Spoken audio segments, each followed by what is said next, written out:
भौजी माई से अर्जी लगई ह तुहू जोड़े चुनरिया चढ़ई ह।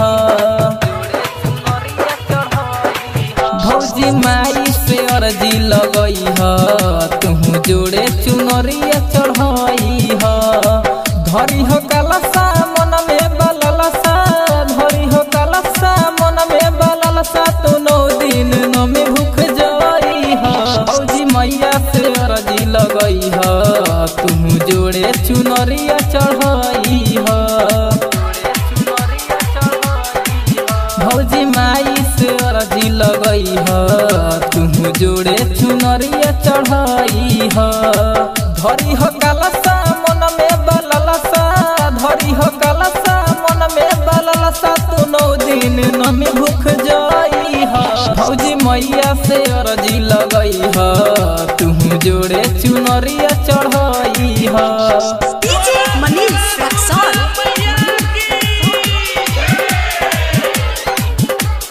देखी ह सभे झुमेला हो, चली ह भौजी मेला हो।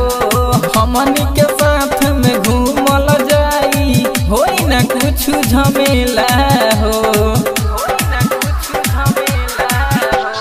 देखी ह सभे झुमेला हो, चली ह भौजी मेला हो।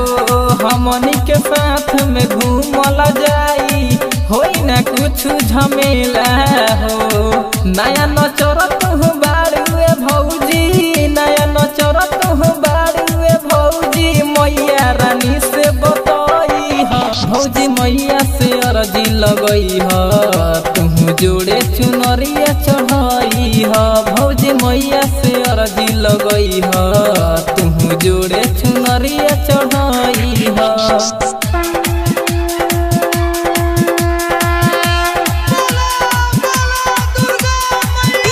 मनीष रक्सौल।